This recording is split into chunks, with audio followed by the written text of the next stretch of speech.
I would like to call the regular scheduled Fairfield County Council meeting to order Monday, June the 10th, 2024 at 6 p.m., Winsboro, South Carolina. If everyone would stand for the Pledge of Allegiance. I pledge of allegiance to the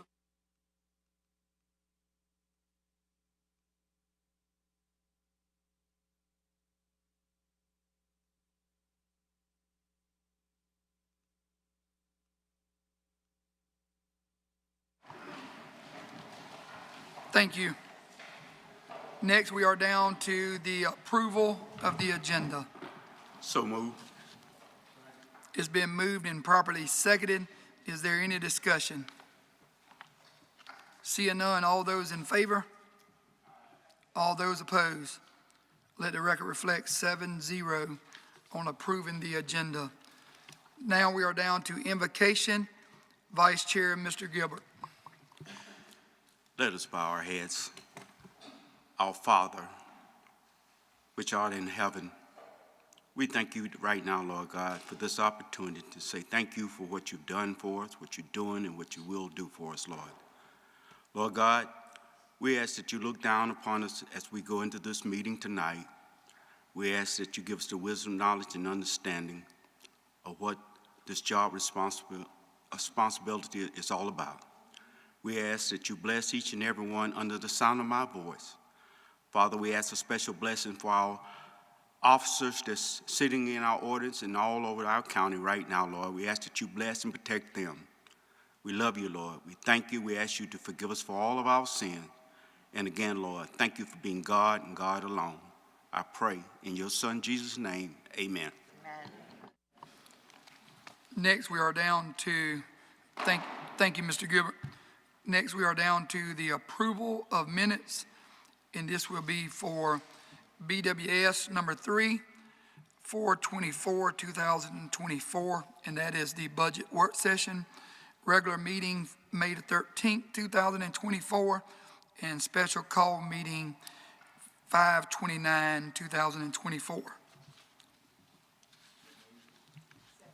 It's been moved and properly seconded. Is there any discussion? Seeing none, all those in favor? Aye. All those opposed? Let the record reflect 7-0. Now we are down to item 6, public presentations. Item A, proclamation recognizing June 2024 as the Joy of Fatherhood Month. Dr. Roberts. Yes, sir. Thank you, Mr. Chair, members of council. Mr. Kareem Edwards, if you would come forward, please. He's the president of this foundation. The proclamation reads as follows. Whereas fathers are the cornerstone of strong families, providing love, guidance, and support to their children, the positive impact of fathers on their children's development cannot be overstated as they instill values, encourage growth, and foster resilience. The South Carolina Center for Fathers and Families, established in 2002, has been a beacon of support, equipping tens of thousands of fathers across our state with the resources and knowledge needed to embrace responsible fatherhood. The long public-private partnership between the center and the state, local and private agencies has led to the center's expansion and innovation of programs to serve more dads better. The center has developed and expanded the reach of its network to 5 regional fatherhood organizations, including a Father's Place, Man to Man, Midlands Fatherhood Coalition, a Father's Way, and Upstate Fatherhood Coalition. When fathers actively lead and engage with their children, these young lives flourish socially, emotionally, and academically. The month of June provides an opportunity for all citizens of South Carolina to celebrate and honor the joys of fatherhood, recognizing the tireless efforts of fathers in shaping the future of our communities. Now therefore be it proclaimed that Chairman Doug Pauley of District 5 and the members of the Fairfield County Council do hereby proclaim June 2024 as the Joy of Fatherhood Month throughout our county.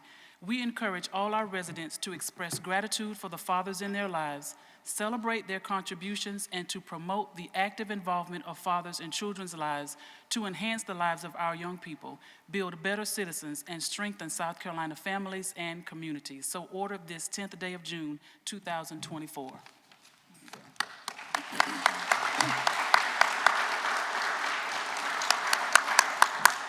Anything you wish to say? All right, go ahead. His microphone is not on. Mr. Chairman, as well as council members, thank you all for honoring not only fathers, but fathers who are not the biological parent of a child, also known as father figures. No one ever forgets Mother's Day, so giving a month to honor fathers, make sure that we aren't forgotten. The South Carolina Center for Fathers and Families has been working on behalf of fathers for over 20 years. We've served over 25,000 dads, and we want to make dads better fathers. And it's with the help of our 5 organizations, including Midland's Fatherhood Coalition and people like Rudolph here, who really inspire and challenge dads to do better. I am not just the president of the organization, but I am also a dad. I'm a girl dad. And I want each of our dads to experience the joy that my daughters bring to me. So on behalf of my board, our team, and all the fathers and father figures, I thank you guys for honoring fathers, and hopefully we can come back and do it again next year. Thank you. You want to say anything? No, I'm good. I'm good. You covered it all. Okay. Thank you.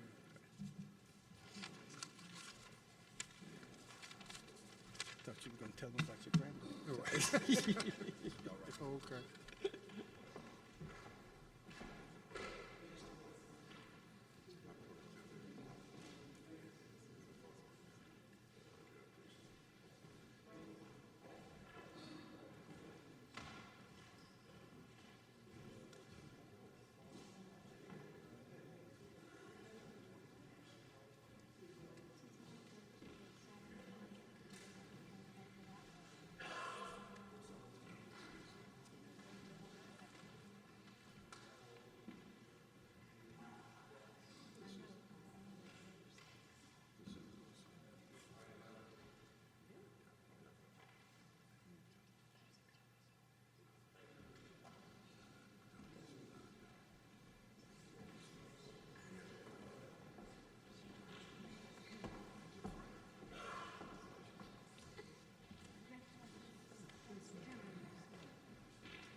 Next, we are down to item number 7, public comment session. Dr. Roberts.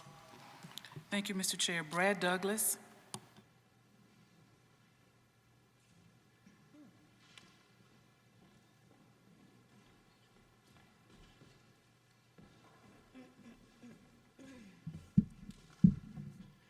Good evening. I'm here on behalf of Sheriff Montgomery and all these deputies you see behind you. Is my timer going to start? Anyway, Sheriff Montgomery wanted to be here, but I think as everybody knows, his mother is experiencing some health issues, and she's experiencing some on top of that right now, and he is being with her right now, and I think that's the right thing for him to do. First, I want to thank you for the hard work that y'all do. I know it's not easy. We deal with the public. I know it's a very tough thing trying to make everyone happy. We realize you have a difficult job, and we hope that you realize that we have a difficult job too. We take ordinary people, and we ask them to do extraordinary things every day on a daily basis. About 1.5 years ago, at one point, we were down 17 deputies. That is about 30% of our manpower. We were critically low on manpower, and we kept things going. Sheriff Montgomery was adamant that this shortage would not affect our service to our citizens, and I'm proud to say that it didn't. It was tough, though, and I was worried that we were going to run our staff into the ground. There was so much mandatory overtime that was required of everyone to fill these gaps. The problem was and continues to be today that there's a shortage of law enforcement officers and a shortage of those who want to get into the law enforcement profession. We are competing for a limited number of people who are in this profession or who want to get into this profession. The good news is that we are just now getting back up to full staff. A year and a half ago, if you would have told me that we would be nearing full staff here in June of 2024, I would have told you were crazy, honestly. We were that short, and there were very few applications coming in at that time. But we have to give credit to our deputies here because most of our newest deputies here are because of our staff. Our staff have been recruiting for us. They are the reason that Fairfield County is in so much better of a position regarding the sheriff's office. I attribute that to the culture that we have instilled here and trying to create a place that people want to work at. But meanwhile, we would go to career fairs and we would get little, if any, interest because other agencies would be setting up right beside us and offering so much more than we could. Agencies surrounding us are currently outpaying us. Winsboro Department of Public Safety has just announced that they're going to be raising their starting pay to $50,000. We're asking that you do whatever you can to keep our salaries competitive with surrounding law enforcement agencies. We make honest, conscious efforts to be good stewards of taxpayer dollars. We realize and appreciate that we are funded by our citizens, and we approach our spending with that in mind. We've done many things to save money or offset costs. We are constantly seeking grants. We utilize the 1033 federal surplus program to get valuable equipment at no cost. And we've even minimized our uniform costs. We've done away with dress uniforms because they're so expensive. Unfortunately, law enforcement is not cheap. You get what you pay for. I don't want to be in that critically low shortage of manpower again, but I'm afraid if we don't keep our salaries competitive, we will lose many of our deputies to surrounding agencies. We ask that you do what you can do to help us to provide the best law enforcement possible for Fairfield County. We have great people who work with us who serve Fairfield County Sheriff's Office, and we need to keep them here in Fairfield County. But again, I thank you for giving us the opportunity to speak with you, and thank you for what you do. Don Gobach.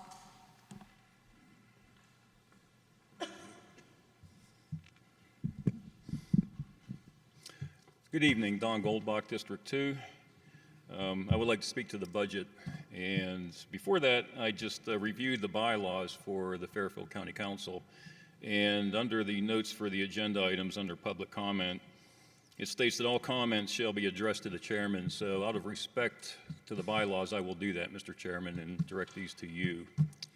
I can imagine that, you see the same people coming up here, meeting after meeting, talking about pretty much the same things. And it must get kind of tiresome. Well, it gets tiresome on our end, too. And what I would like, Mr. Chairman, is that, when we have a question, that the question might be answered, or if we have a suggestion, we get some feedback on that suggestion. So I have met, regarding the budget, I have met a lot of people over the last several months. And they share very much similar concerns that I do and frustrations. I hear very, very consistently frustration with the way the money was spent in the past and why we can't properly fund emergency services in the animal shelter. Hear that time and time again.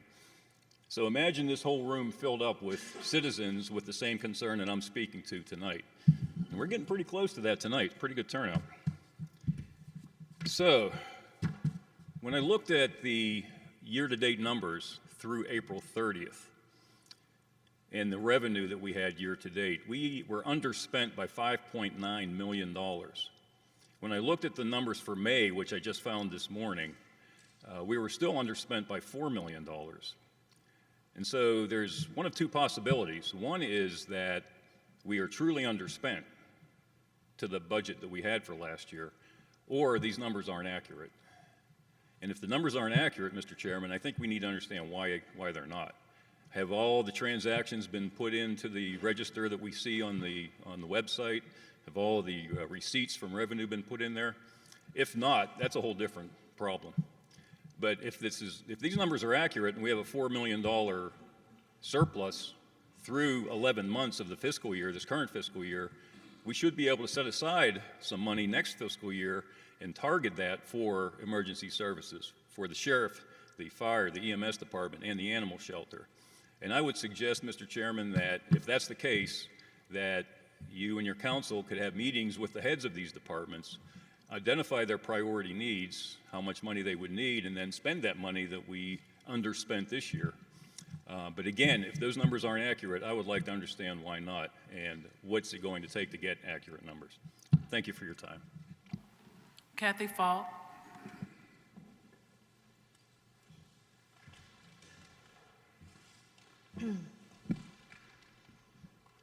Good evening, Kathy Falk. I live in Fairfield County. I just want to ask a few questions tonight and make a few comments regarding the budget, particularly the animal shelter. We're desperate, as we all know. We're desperate for improvements. We're desperate for a veterinarian. We are desperate for a full staff. One thing that I don't quite understand the answer to is that in looking at the numbers, it seems that last budget was $720,000 for the animal shelter, and this budget is not quite $640,000, so it's about an $80,000 cut. So I understand, based on the last budget workshop, that about $60,000 of that is administrative, if you will. I mean, I won't go into all the list of things, but I understand that it's not related to the animals. Now, is that remaining $20,000 related to cuts that will directly affect the animals? So is it medical? Is it, what is it? Where is that $20,000 coming from? The other thing I wanted to ask about is the veterinarian. If we are so blessed and fortunate that you guys are going to try and get a vet into the shelter part-time, then is that salary going to be, taken from that $640, or is it in addition to that $640? And those are my two questions. Before I sit down, I did want to, and it's not my wheelhouse, but I feel compelled to say that I have always said, even though the animals are my heart, I have always said police, fire, EMS, elderly, animals. Now, if we don't take care of these departments, and then whatever departments that are underneath, you hate to lose anybody. You hate to lose some of the ones that you guys were talking about cutting, but sometimes you have to, or temporarily have to. It is my fear, that if we don't take care of our policemen back here, that they're going to leave us. And they're going to go across the street, across the line. They're going to, out of necessity, go somewhere else. And I really, really, really, as a citizen, especially in today's world, I hate to see that happen. They've built a good force, and just please don't let that happen. Take care of these guys.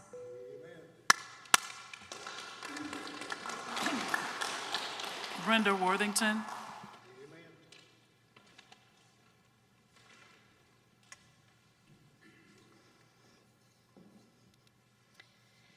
Brenda Worthington, District 2. I'm speaking on the comprehensive plan. Tonight's the night, right? I began raising concerns over the draft comprehensive plan on January 30th. Of this 189-page comprehensive plan, I provided 504 questions and comments on its content. I received no answers to the questions and concerns raised. In fact, the only changes that I can find were the removal of the densities of the 11 new future land use character districts, and I thank you again for removing those. As you're now in the midst of changes to the document of highest and most importance to Fairfield County's land use, the regulatory document, also known as the Land Management Ordinance, I'd like to know that the public's efforts of reviewing that document will be taken seriously. Oh, and that pesky future land use map in the comprehensive plan that I found so troubling and voiced those concerns to you, it's being referenced in the draft regulatory document, the Land Management Ordinance. But back to the comprehensive plan for tonight, as you have third and final reading of Ordinance number 833, I want to make sure you know you are accepting and approving a flawed document. In addition to the many grammatical errors and what I see as faulty analysis and wrong conclusions in this document, here's a subset of the 504 comments I provided to you. Table 2.11, percentage of people whose income in the past 12 months is below the federal power level. That should read poverty level. Page 20, the Community Health Needs Assessment identified 13 areas where the county can approve. That should say improve, make better. Page 21, additional post-secondary education and employment opportunities within the county would help to reduce the educational attainment levels. I think they mean increase the educational attainment levels. Page 24, well, we'll skip that one. Page 43, figures 4.3 illustrate the major eco-regions of the county, but figure 4.3 doesn't exist in the document. Page 44, table 16 lists these soils, but there's no table 16. Page 50, table 19 shows the TMDL stations in Fairfield County, but there's no table 19. Page 57, words such as currently should change to reference a specific year. This is a 10-year document or so. Page 72, table 29 doesn't exist, but it references. Page 72, table 30 and table 31 don't exist, but there's references to them.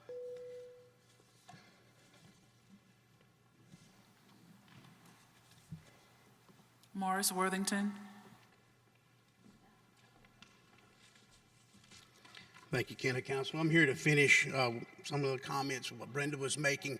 Out of the 504 questions that she had, she's done a 2-month extensive review of that 196-page report.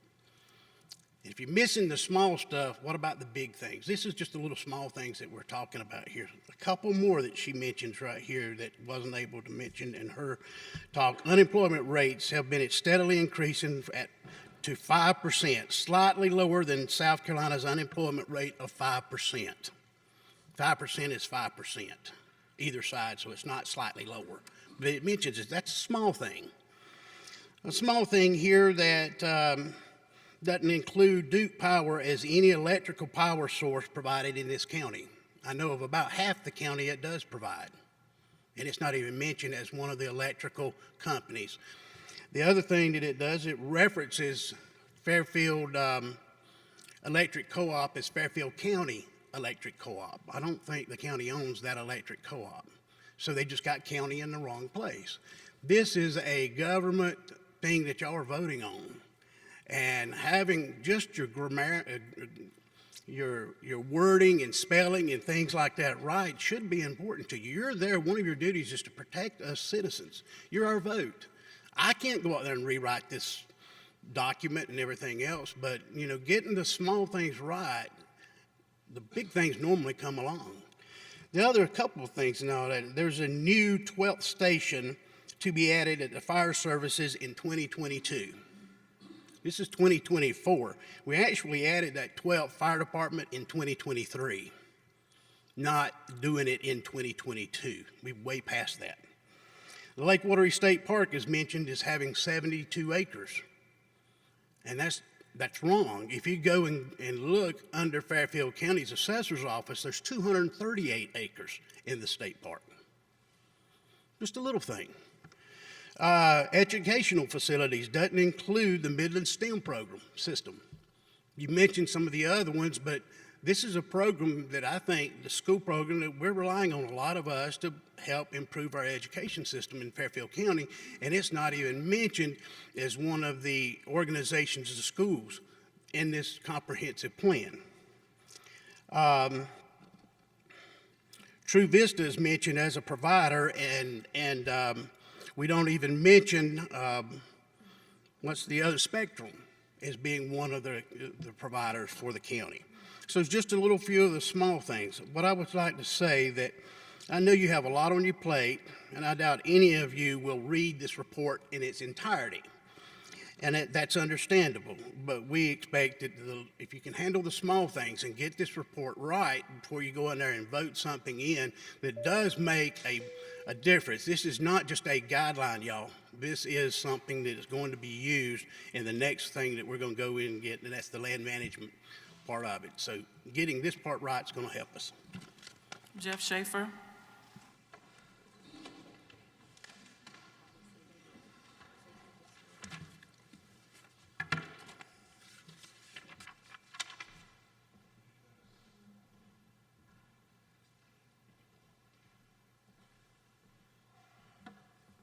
Did you miss me? I'm back. Okay. I'm going to talk about ordinance number 834. This budget is without a doubt incomprehensible. Just as an example of how bad we're doing, Anderson City is slightly larger than us, population approximately 28,000. The first name listed on their original charter is the citizens, and then it says the mayor. Maybe the first thing you ought to do is take a look online at the City of Anderson's budget. It's almost 300 pages long. It's easy to follow. It's on a webpage, and their city's budget incorporates the city's strategic plan and 3 pillars of performance: advance the quality of life, assure sustainable growth, attract partners. Okay, on the cover page of the introduction, they say that in the first paragraph, we shall exercise political leadership to develop consensus and form coalitions on issues of community and citizens' interest. What's ours? On their cover page, oh God, let me go here. They paid their attorney, Leon Harmon, Esquire, of the city, $185,000. We pay almost $300,000 for an attorney. They have a population of 28,000 people and a general fund of $75 million. More people, bigger budget. They employ a little over 200 people, and we have 21,000 people and a $45 million budget, and we have over 300 employees. Their list of objectives and their successes are listed on a public budget report. I can't wait to see what we have on our budget report. They state to achieve a balanced budget is a fiduciary responsibility to the citizens of Anderson. This budget represents a collaborative approach across the departments and councils to deliver the services expected and desired by our citizens. In their adopted budget, they list key information: no reduction in services for our citizens, no tax increases, millage rates remain the same, no across-board hiring freezes, no health insurance premium increases for employees, though the city will have an 18% increase for their employer portion, $2 million compensation plan, including moving employees to $15 an hour, yada, yada. And then it says entry. Police officer entry will have a 7% increase and a 13% increase entry-level pay for firefighters. I believe that the information I shared might be a little complex, but I think it's important for our fellow citizens to be aware of these details. I'm not trying to criticize, just hoping to highlight the differences and the potential of improvement. Additionally, I want to work out in your favor. So please consider your response carefully if you choose to respond. And by the way, they list every employee they have and a phone number and an email listed in their website. Thank you for your time tonight. Ann Corral.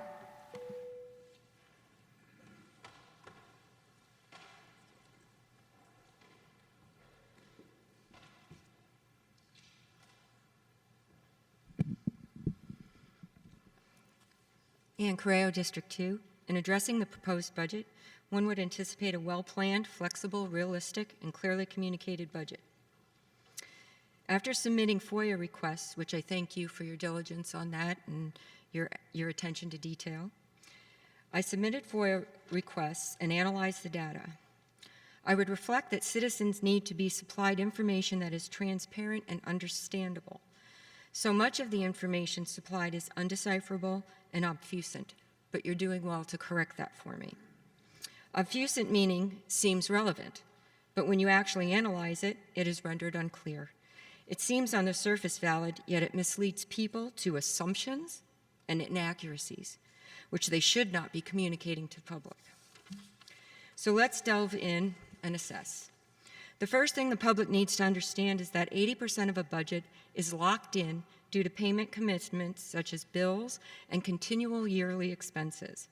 The rest is somewhat fluid, but anyone who manages even a home budget understands you need a cushion of 3 to 4 months, and there needs to be some reserves, and expectations of income revenues need to be kept conservative. In the past, the Council had the leisure of anticipating that the nuclear power plant would provide a cushion, but we can't rely on this anymore. This county has typically always spent more than it brings in. Plus, there's the old business adage, you can't throw money at a problem. This locks you into an expectation that will happen every year. This is unsustainable and creates a catch-22 because your first priority is to reoccurring fixed costs, which only increase with inflation. Let's analyze some of your constituents' main concerns who I've been speaking with. Note percentages for easy understanding. Animal control, 21-22, up 18%, no change the next year. 23-24, 11% decrease. Sheriff's Office, 21-22, 12.9% increase, no change the next year, and this year 6% increase. Emergency management averaged 4% per year, 21-24. EMS, 21-22, up 14%, no change the next year, 11% in 23-24. Fire department, currently in a hiring freeze. 21-22, up 29%, no change the next year. 23-24, down 7%. But with a current purchase of air packs taken into consideration, thank you very much, it's actually up 11%. We also need to note that the fire department receives approximately the same amount as the recreation department. Here's the kicker. The news and our wallets are implying inflation is out of control, and the increases in this budget is not new, reusable money, but it is money to cover increased costs. Cumulative rate of inflation is 18.9%, and that is according to the source of U.S. inflation calculator. We would imagine it's hard to make the right decisions when you own Ms. records Guerrero, that are unclear. Your time is up. Thank you. Thank you. Have a good evening. Randy Bright.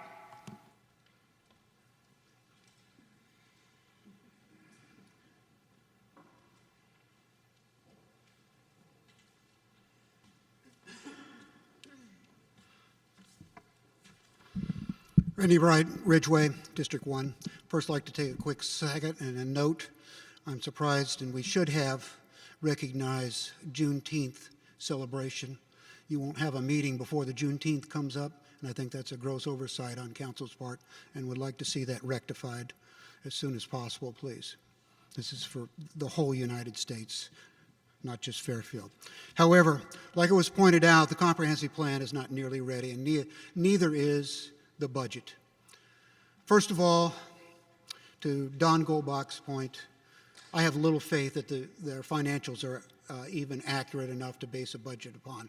What do you make that stance on? Well, 3 years of failure to meet the audit deadlines, the IRS scandal, we lost 800,000. No, we found 700,000.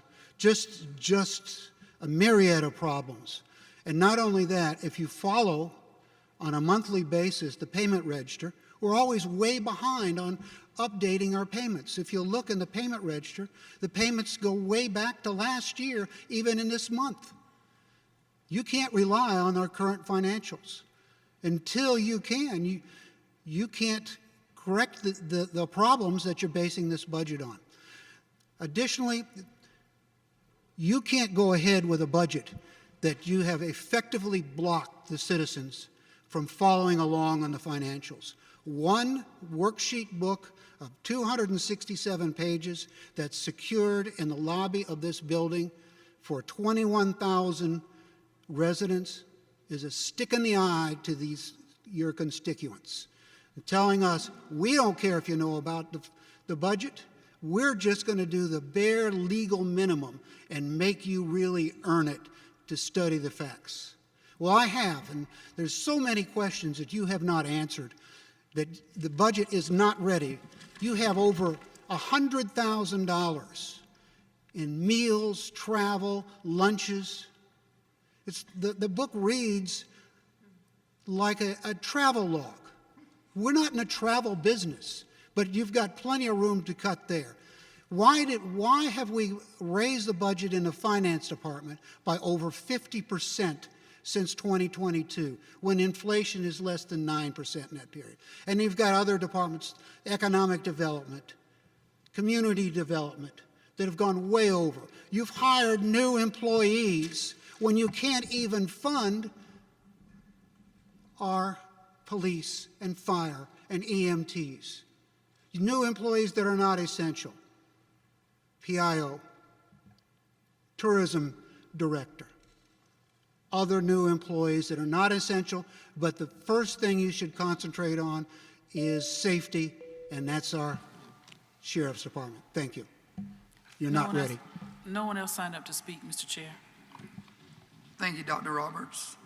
And I did forget, I want to put on the record that Mr. Killian had a engagement tonight that he needed to attend. So I wanted to put that on the record. Next, we are down to public hearings. There are none. Number 9, ordinance, resolutions, and orders. A, third and final reading, ordinance 834. Dr. Roberts. An ordinance to establish operating budgets for the operation of the county government of Fairfield County for the fiscal year commencing July 1, 2024, to provide for the levy of taxes for Fairfield County for the fiscal year commencing July 1, 2024, to establish fees and service charges for Fairfield County for the fiscal year commencing July 1, 2024, to provide for the expenditure of tax revenues and other county-related funds, and to provide for certain fiscal matters and other matters related to county government. Is there a motion? So moved. Second. It's been moved and properly seconded. Is there any discussion? And I will turn it over to Ms. Williams to go over the budget and the motions list. Thank you, Mr. Chair. Members of council, if you will look at the Fairfield County Council fiscal year 2024-25 budget proposed amendments / motions list form, items Roman numerals 1 through 7 are all of the different amendments that were discussed at the previous budget workshops. Roman numerals 1 through 7 cover some of the clarifications and moving money around, moving personnel, the things that we all discussed, and at the last meeting you gave pretty much an okay that you felt comfortable with those amendments. So if you'd like, you can make a motion to approve 1 through 7 together, or if you'd like to go through any of those or have any questions related to some of those items, I can answer any questions you have related to Roman numerals 1 through 7.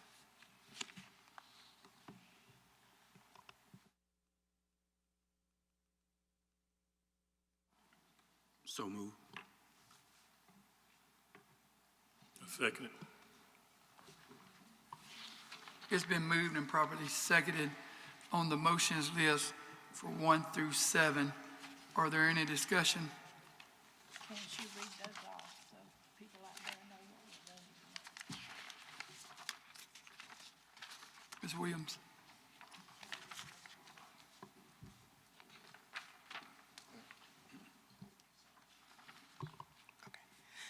And there are copies of the document that were put on the podium next to where people can sign in to speak. But do you want to go through all 3 pages?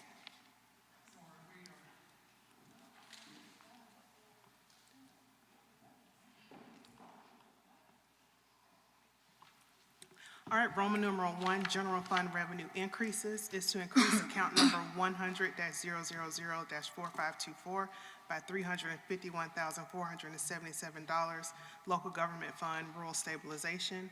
Item number 2, increase account number 100-000-4710 to be determined allocation from fund balance following the amendments. So once you, depending on the amendments that you accept or put in tonight, that will change the allocation from fund balance that may be needed to balance the budget.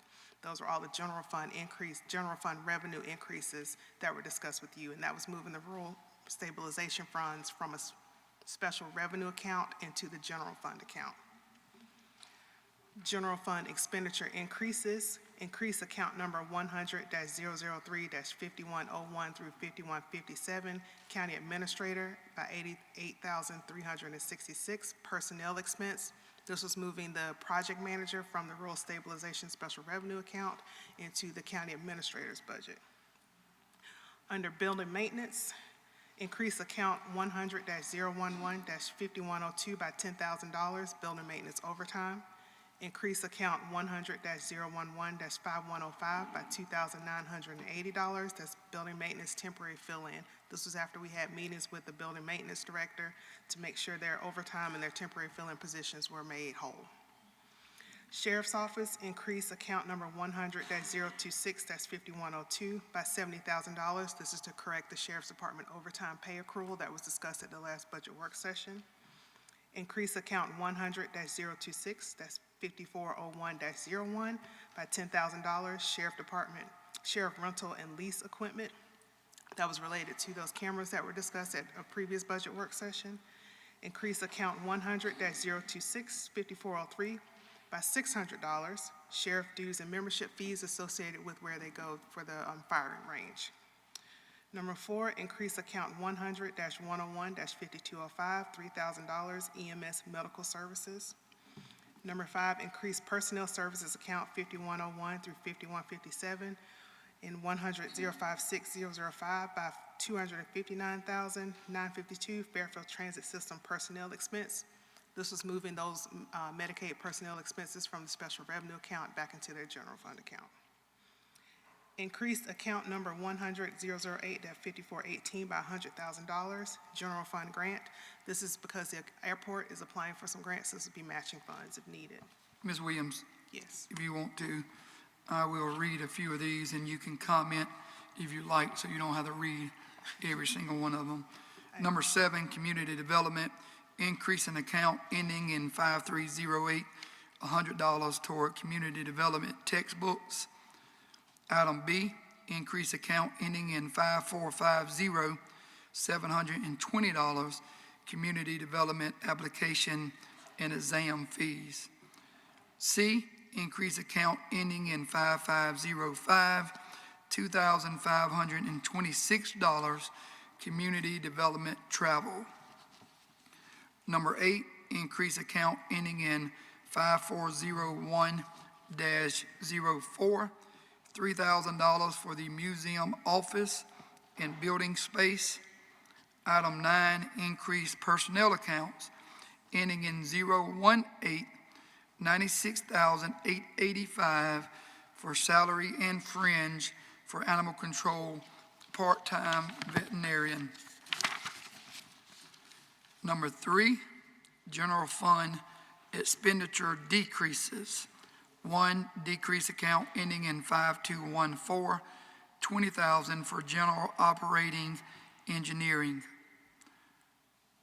Item number 2, decrease line item ending in 5157, $249,750 for medical insurance expense for all departments. Decrease account ending in 5101 through 5157, $85,431 for community development personnel expense. EMS decrease account ending in 5203, $1,000 for EMS non-vehicle services. Decrease account ending in 5206, $500 for EMS education training services. C, decrease account ending in 5219, $500 EMS tuition assistance. And item D, decrease account 53 ending in 5316, $1,000 by EMS communication supplies. Number 5, transfer from the account ending in 5205, $10,000 for fire service medical services, and from account ending in 5302, $600 for fire service medical supplies, to account ending in 5204, fire service vehicle service. Item 4, Ms. Williams. Special Revenue Fund revenue increases. Increase account 4133-01, $35,000, accommodations tax local. Increase account number 2, increase account 4138, $250,000, hospitality tax local. That's to anticipated revenue. Number 3, increase account ending in 4839, $71,042, Fairfield Forward grant revenue.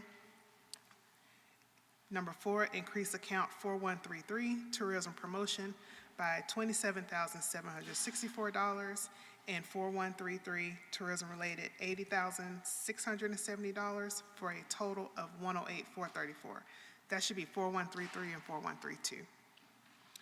Number 5, special revenue fund, revenue decreases. Decrease account 4811 by $351,477, rural stabilization fund.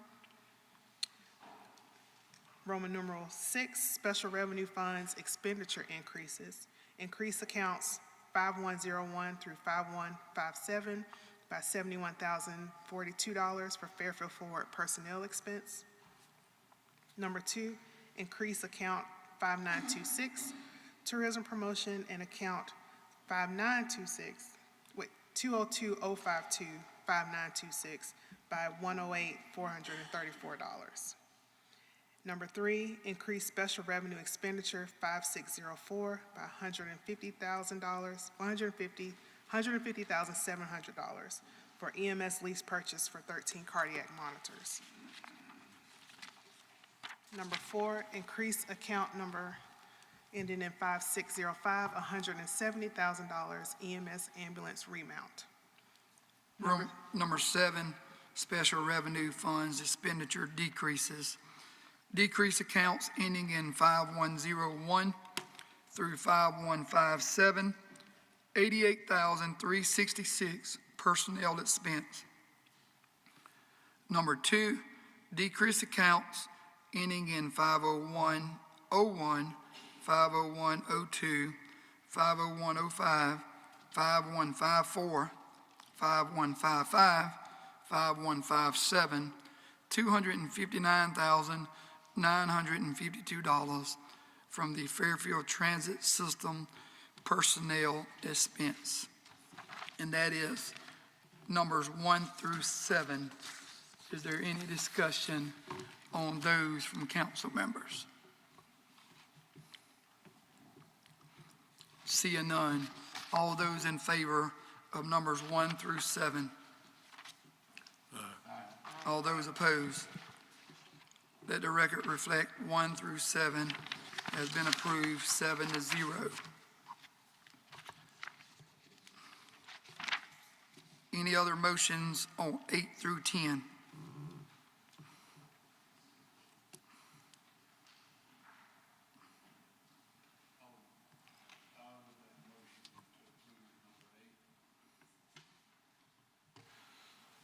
I would make a motion to approve number 8. It's been moved and properly seconded on number 8. Any discussion? I will say this, that I checked on this a little bit in the past. The prior probate judge, for the majority of the time, did have an assistant there that was qualified as to supply as probate in her absence for the majority of the time. Any other discussion?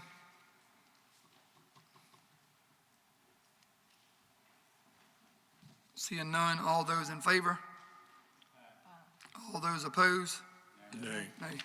Let the record reflect 2, 4, and 5 opposed. Yeah, for item number 8.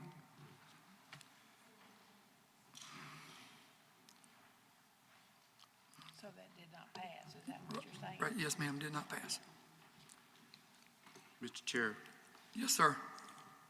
on number 9, I would like to make a recommendation that we do our starting deputies at $45,000 and all other employees that get a 3% increase.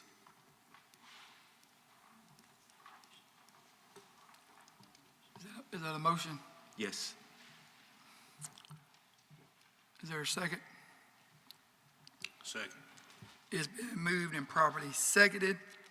Is there any discussion on that motion? Just that originally in the original discussion, we had 2%. So this is an increase of 1% for everyone for 3%, and the minimum for the sheriffs would be moved to 45,000. I think that's good, and I wish we could do more than that.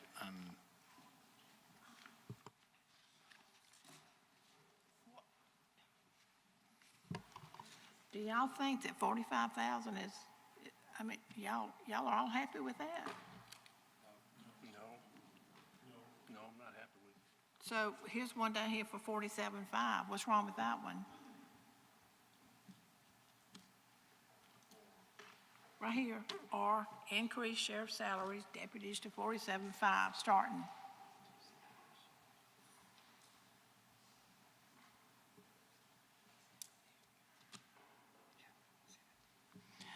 Y'all, this is Economics 101. We got a building right here. Here's our police right here. We got a police department in Chester. We got one in Newberry. We got one in Kershaw. We got one in Richland. And they're all playing Major League Baseball. We back here playing T-ball.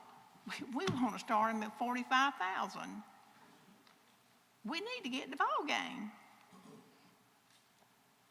I cannot agree to 45,000. I can agree to 47.5. And what's the rest of them gonna get? They gonna stay where they are?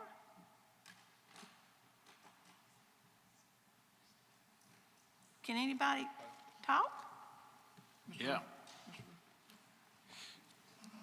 No, that was a suggestion. Well, I'm good with, if we go, how about 47? Could we come, I'd go to 47.5. Thank you. I know the need to increase, we need to increase the minimum, but If I can, members of council, just point out that currently the motion on the floor is the 45,000 starting salary and a 3% cost of living for everybody. So that would be the deputies who do not, are not part of that 45,000 increase. That is the current motion on the floor. So you would have to vote on that motion or make a subsequent motion if you would like to change that. I make a substitute motion that they start at 47.5. Does that also include the 3% cost of living, or is that just the flat 47.5 specific to the sheriff office starting salary? Well, the sheriff's office, if everybody else is gonna get 3%, but what are the other officers gonna get? Are they just gonna get 3%?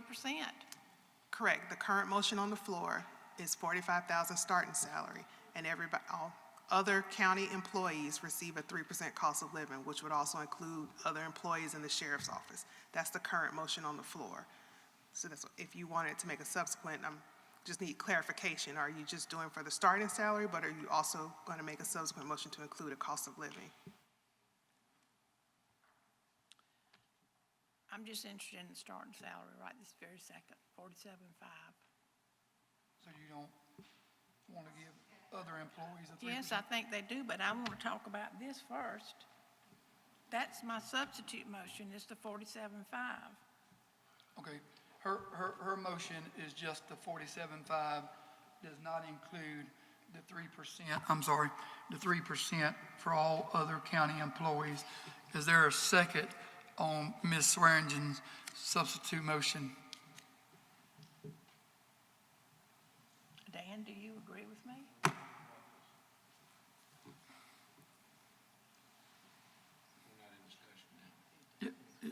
I need I a, need a second. are we still in discussion? she made a motion for it to go on the floor. I need a second to that motion, and then we can discuss it. And her motion was, To give the sheriff's department 47.5 for starting salaries.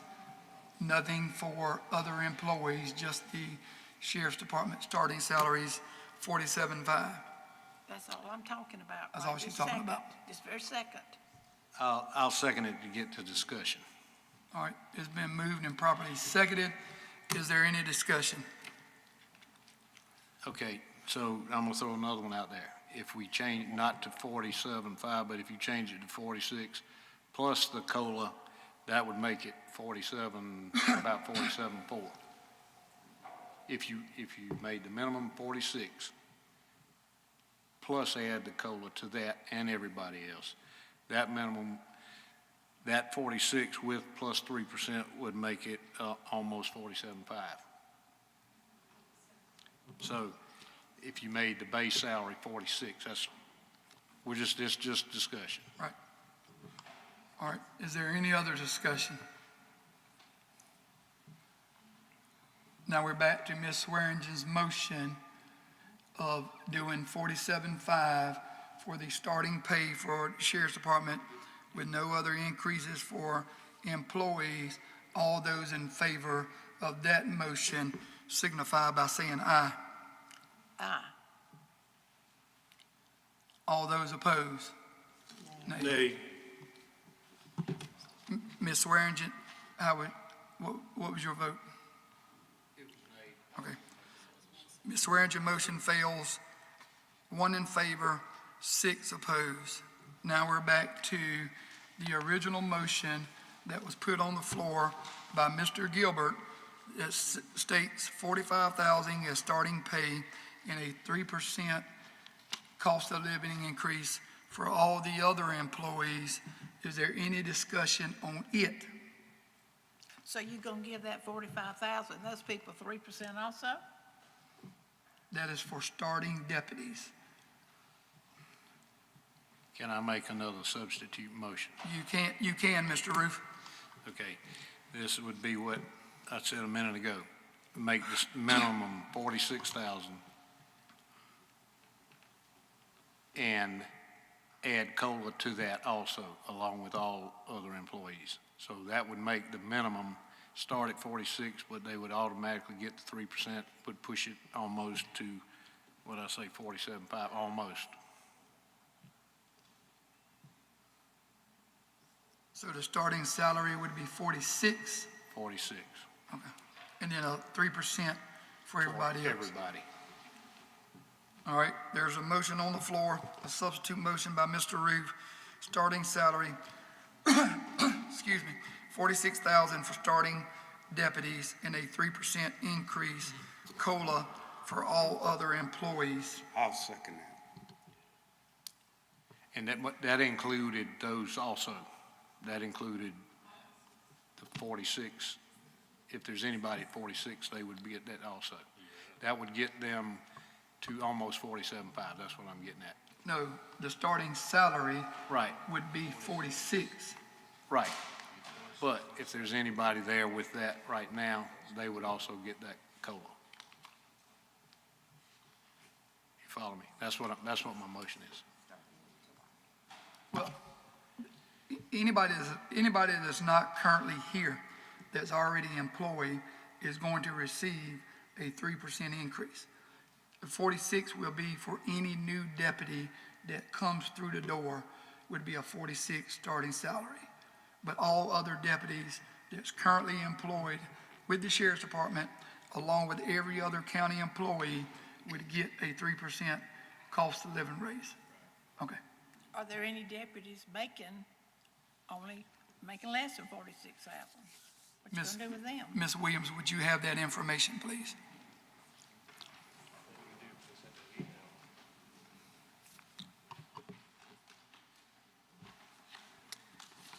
Members of council, this is information I received from the HR department earlier today. We do have the deputies, the starting salary from 43,445 up to deputies making 46,245. So they're within the range of 43,445 to 46,245 is the current range of our current deputies that we have on staff. And once they make the 46,000, once they finish the academy, they get an extra $1,000 anyway. So you'll be 47. Well, what you gonna do about those folks that's making 43,000 now, that's already working here? Mr. Roof? Can we include in that motion that if we have any current sheriff's employees now that are making 43.4 be raised to 46 Let's get a 3%. plus 3%. You got, Ms. Green, you got something to say?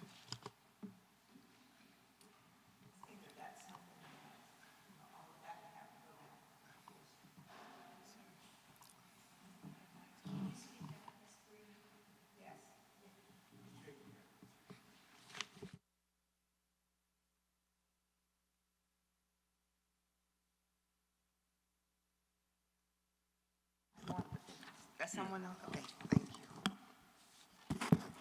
I think that those calculations, you need to kind of specify what you're saying again. I'm not hearing you correctly. Who was speaking last about the amount? You can't start somebody off at 46,000, and you got people here making 43,000 that's been working however long they've been working.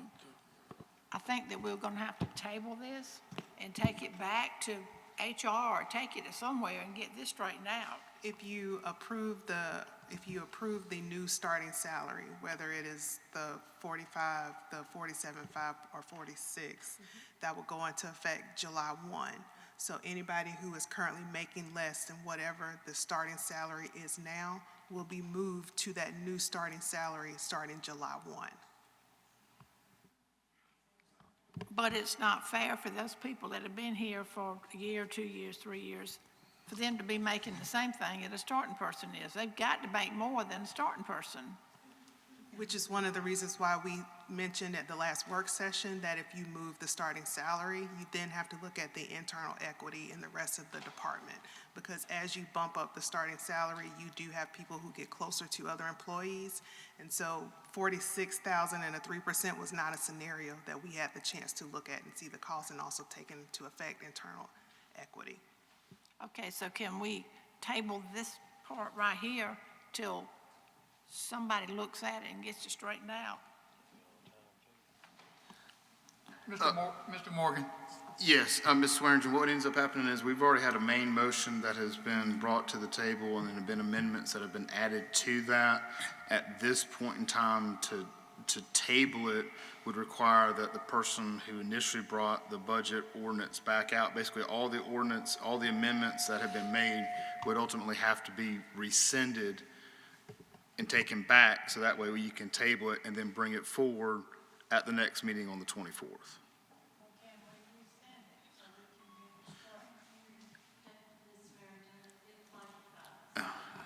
Can we rescind, whoever rescinded, so we could, this is major. And yes, ma'am, I understand that, but it's going to require the persons who made the motion at the time to agree. And so, Mr. Morgan, if I may, I think Mr. Roof has a motion on the floor. If he would rescind his motion to start off with, would you like to rescind your motion? I will rescind my motion. Okay. The next motion was made by Ms. Swearingen. If she would rescind her motion. I will rescind my motion. And then the original motion. I rescind my motion. To approve third and final reading of the budget was made by Mr. Gilbert. If he would rescind his motion, which he just did. Now, is there a motion on the floor? Mr. Chair, I'm sorry. Go ahead. Just briefly, there was also the First Amendment, which included items 1 through 7, and my notes indicate that Mr. Roof brought that out, and it was seconded by, no, I'm sorry, Mr. Gilbert brought that out and a separate seconded by Mr. Roseborough. All right, And that would be the amendments on the motions list, items 1 through 7. All right, let me ask this question. Since those are not up for debate and they have been approved, can those go ahead, or they have to be, okay, got you. So, Mr. Roof, you would have to rescind, Mr. Gilbert, I'm sorry, rescind to approve motions 1 through 7. I rescind. And that's been rescinded for those motions 1 through 7. Now we are down to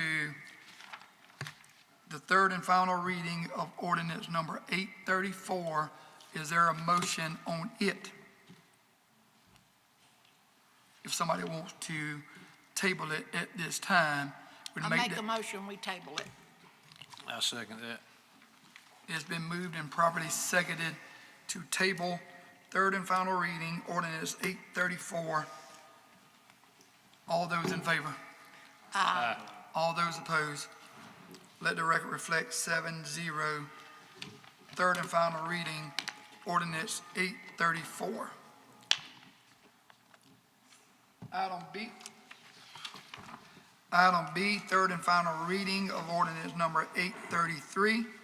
An ordinance adopting the comprehensive plan for Fairfield County, South Carolina, 2024-2034, and other matters related thereto. Motion to approve, Mr. Chair.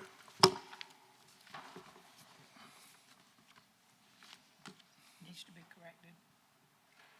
It's been moved. Is there a second? A second. It's been moved and properly seconded. Is there any discussion? All Mr. those Chair. mistakes need to be fixed. Mr. Roof?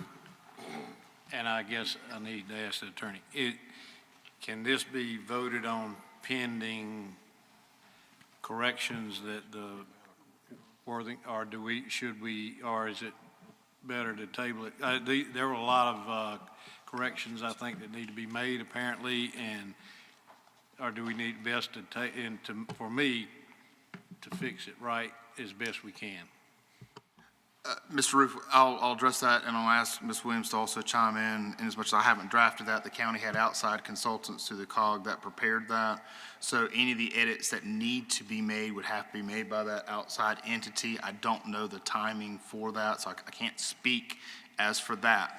But going forward for this evening, if you were to approve what has been presented to you this evening, that document, whether it has errors or does not have errors, would be the document that's being approved at tonight's meeting. If there is a desire so that it is not, i.e. it would be tabled, the table only allows that to be tabled until the next meeting. And I would think, again, I don't speak for the COG, who is the one who has to make the edits. They're the ones who drafted that. I would find it unlikely, given the amount of time, the months and months and months that they did prepare it, that they would be able to correct any deficiencies or address any issues that council may want to have addressed within that 2-time-week span. So I just want that to be clear. But if you approve it tonight, then whatever is how the document reads tonight is what would be part of the official record. And Mr. Roof, I'll also point out too that we can revise the document at any time. So if council does approve it tonight, we can still work with the COG to address any grammatical errors and just do an updated revision that can be posted. So we do have it does not have to come back for 3 readings if it's approved, if we're just revising grammatical errors as well. Well, she was talking about referencing this map, and that maps aren't even there. There's more than grammatical errors. All of that, we can go back and double check all of that information.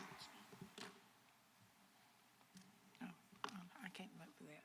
That's a mess. I mean, she gave a whole lot of stuff that needs to be fixed. Any other discussion? Do you have any idea of the time frame that it could take to correct all? No. Honestly, no, I do not have an idea of a time frame because, again, I mean, we could try to get staff to go through it, but we would want to work with them. We would want to verify all of the comments that were made where the tables are referenced, and so I cannot give you a time frame today of how long that would take.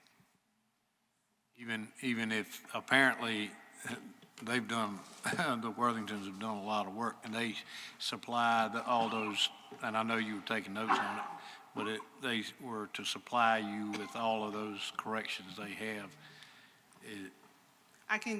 It's all been forwarded on to, staff has gone through it, but we've also forwarded to those at the COG. It was several different types of comments that were submitted, and so they tried to address some of the larger comments in the document when they went through their first revision, but they do have that, and we can ask them to go through that again. Mr. Morgan, if we just vote no to this, Can it be revised and come back? Doesn't have to come back next meeting. Can it come back at a later time? It will also, the Planning Commission makes the recommendation to County Council to adopt the comprehensive plan. So if it ends here, if you fail, it goes all the way to the beginning. So we would have to take it back to Planning Commission as well. So Planning Commission would have to review any of those revisions. Planning Commission would have to then approve it and make the recommendation back to County Council. So it's not just that it comes back to you all, it has to go back to the Planning Commission if it just stops here. But if you're gonna do it, we need to do it right. I mean, like 200 and something acres at Lake Wateree, and it said 70. I mean, we're trying to do something for Fairfield County. We need correct information. They'll think we don't even know what we're doing up here. Yes, ma'am, I understand your concerns as based upon the information that I've heard tonight. Again, what I would say, though, is if council fails to approve it tonight, as Ms. Williams said, this restarts the clock, it restarts the process. There's public hearing. Not only do the edits have to be made, but then you have to have the public hearing, and the notice has to go before the Planning Commission, and then it starts over for first reading, second reading. And it's just, unfortunately, that's the nature of, and it's not our internal processes. It's part of the South Carolina Comprehensive Planning and Land Enabling Act, 6-29- it's in Title 6, Chapter 29. There's a process by which the counties are required to follow, and that's part of that process. But is it a time frame and it has to be done by this date? Yes, ma'am. It's supposed to be done every 10 years. A comprehensive, it has to be should be every 10 years. Needs to be reviewed every 5. It's my understanding we're past that 10-year deadline now. Given the circumstances, again, by the time you take some of these comments and edits back to the outside agency, the COG, they're going to have to review it. They're going to have to make the edits. Staff will have to review it. It's a long process. Unfortunately, this is one of those instances wherein government has sometimes the tendency not to be the most efficient means and methods. And again, it's not the county. This is a state law that the legislature has passed, and that's the process that we unfortunately have to follow in order to make these edits. Well, they haven't edited right so far, so how are we gonna know they're gonna edit it right again? Ms. Green. It sounds as if I think I'm probably going to need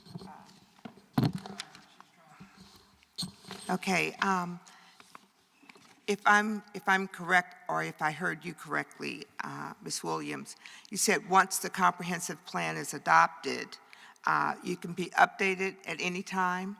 That is correct. So if we approve this, and I know that Ms. Worthington has done a lot of work on this, and her suggestions are incorporated as much as possible, then you can do that anytime?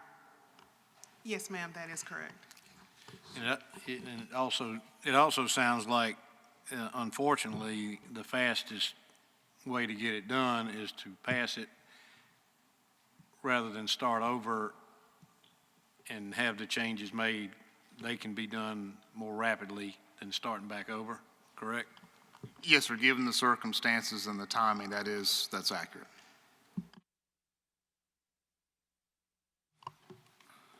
There's a motion on the floor. Is there any other discussion? Seeing none, all those in favor of third and final reading B, ordinance number 833? All those opposed? Nay. Let the record reflect 6-1 on item B, third and final reading, ordinance 833. Mr. Chair, can I make one more comment? Yes, sir. Just that I encourage us to pursue this as hard and fast as possible to rectify and correct all these mistakes so that everything looks right. Thank you. One benefit, Mr. Roof, if I may say, is that we do now have a permanent planning director. We now have a person in the community planning position, and so this can be one of the projects that we'll assign to them to work on that immediately.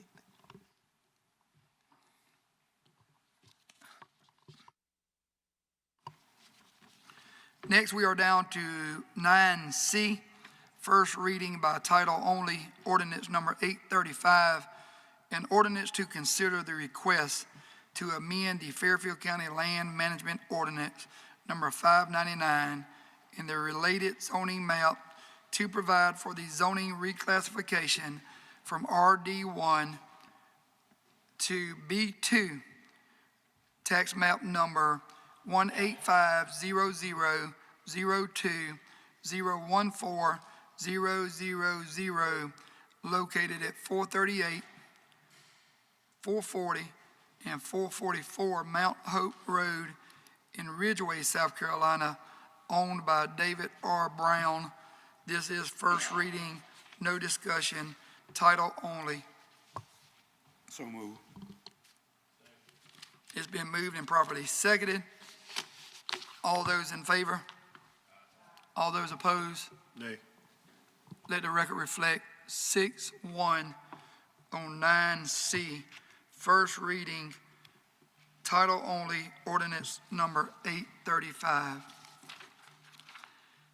Number 10, board and commission minutes. For information only, none. 11, board and commission appointments, none. 12, old business, none. 13, new business, none. 14, county administrator's report, Ms. Williams.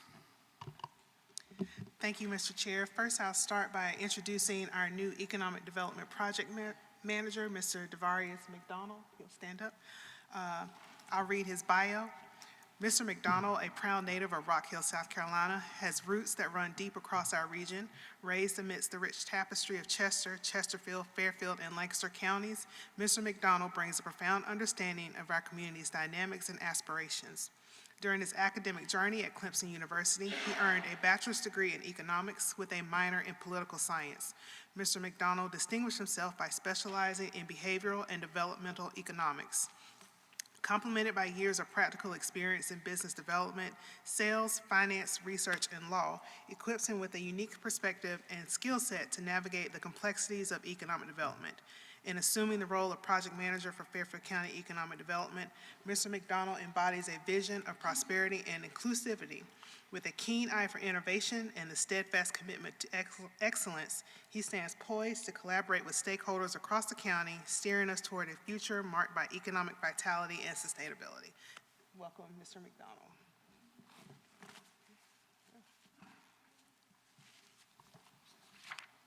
I'd like to say welcome to the staff.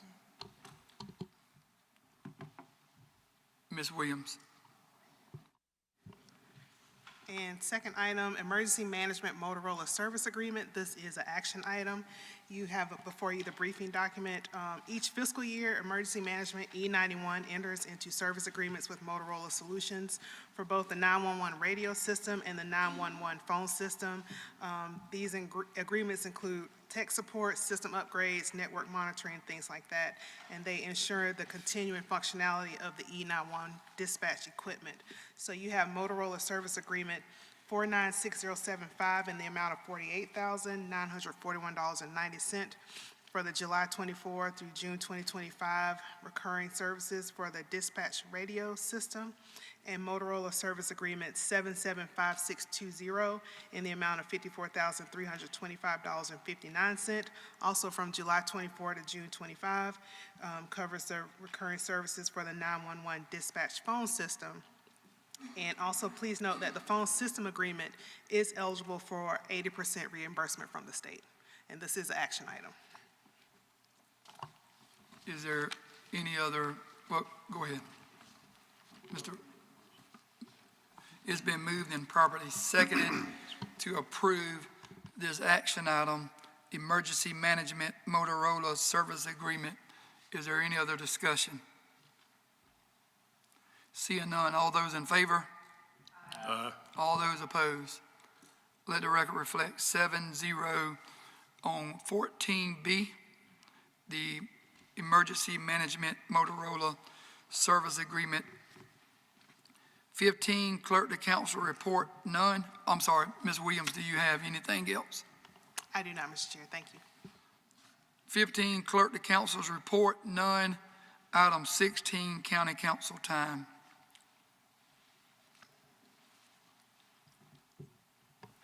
Ms. Green.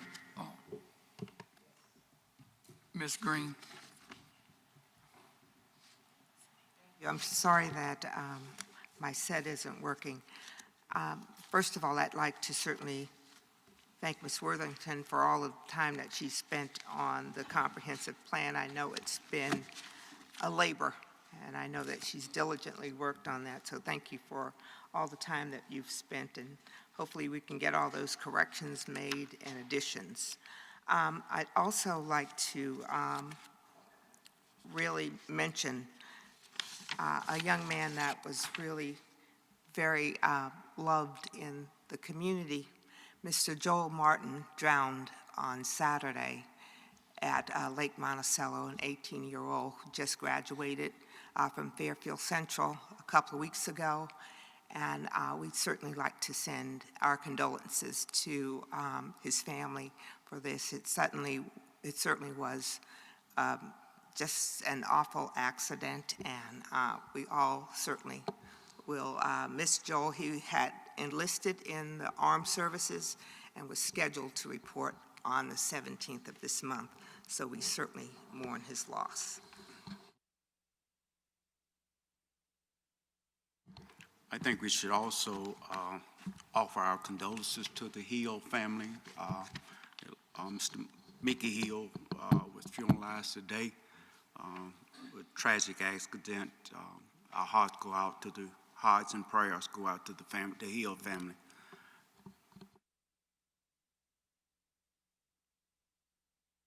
Ms. Swearingen. I do. I just want to thank all of our police for what y'all do for us. Just remember, I live up in the dark corner. Y'all just, if y'all up that way, just check on me, okay? When we're doing this, let's think about the detention center. I don't know where they stand, but I wouldn't go up there with 70 inmates. I wouldn't go up there and work, okay? And our 911 call center, those people are very important. All those people go together. We need to, I don't know where they all stand, but while you're looking, we need to be looking for all three of those things. Thank you. Ms. Swearingen. I would just like to comment on one thing that was said tonight. Oh, I'm sorry. I just want to thank the Sheriff's Department for coming in also. You guys see us sitting up there, don't think it's easy making decisions. You know, I come from law enforcement, so I know how it is. Nothing better than more money, but it's a hard decision to be made. Trust me, we are going to try to get you somewhere what you want, and I think I talked with the chair.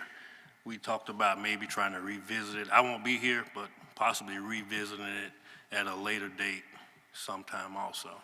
So I just want to thank you and let you know where I stood with it, so thank you. Thank you, Mr. Robertson. I just want to comment on something that was stated tonight from an individual that stated that the council members need to meet with department heads to go over their budgets. Council members are not allowed to meet with employees to go over their budget. That is the reason we have Mr. Killian, who is the interim administrator. We welcome input from employees. We're not going to say that employees can't talk to us, they can't reach out to us, but council members cannot go to different departments and meet with them to discuss their budgets. That would be a conflict of interest for council members to do that, and then you're getting involved in day-to-day operations. That is Mr. Killian's job, and council members will make sure that we continue to follow that process. Keep the Martin family in your prayers. Keep the Hill family in your prayers as well. We appreciate everyone being here tonight. Like Mr. Robinson stated, this is not an easy task, and we do take our Sheriff's Department, EMS, fire services, everybody. You know, everybody wants to say emergency services, and we do appreciate every one of those, but we appreciate every single employee that we have whether you are emergency services or not, your animal control, public works, whatever department we have, we appreciate every single employee, and we want to make sure that all of our employees are compensated well and that we take care of you. And we appreciate you working for Fairfield County. Next, we are down to executive session. In executive session, item A, receipt of legal advice relating to a pending threatened or potential claim involving the former Fairfield County landfill pursuant to South Carolina Code 30-4-70A2. It's been moved and properly seconded. Is any discussion? Seeing none, all those in favor of going into executive session? All those opposed? Let the record reflect 7-0. We are now in executive session.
All right, I will entertain a motion. So move.